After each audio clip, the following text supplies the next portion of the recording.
As a Ugandan, what would you have liked to see the Pope say or do in Uganda?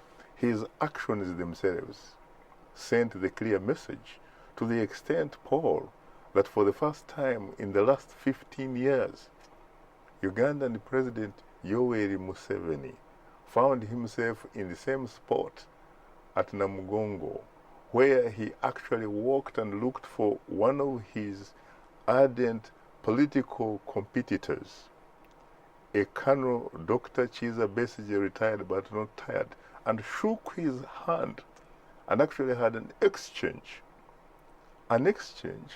of conversations. How significant is that particular incident that you're describing? We haven't seen that in the last at least 15 years. One of his opponents, of course, Dr. Chiza Besigye, has been beaten up and arrested so many times. But do you think this is like a shift in policy? That handshake, can it translate into something bigger or beyond just a handshake, maybe to a transfer of power? I don't know. Of course, it can be interpreted in different ways. For example, Chiza Besigye himself has actually made his own interpretation. He says that it signifies, at least according to him, that President Yoweri Museveni may in fact have realized that he is very politically weak.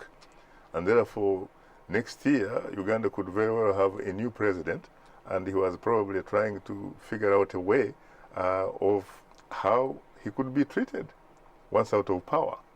Of course, he also had another interpretation from the ruling party saying that the president was reaching out to Dr. Chiza Besigye so that Besigye could actually come back home, which is, of course, the national resistance movement.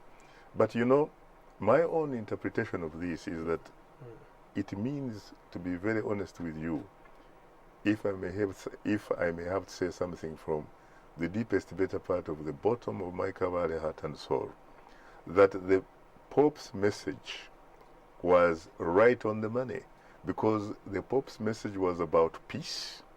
It was about reconciliation. So the fact that the Ugandan president, frankly, had to somehow find himself in a situation where he could not avoid Colonel Chiza Besigye, it means he must have listened carefully to the message of Pope Francis, which was a message of hope and reconciliation.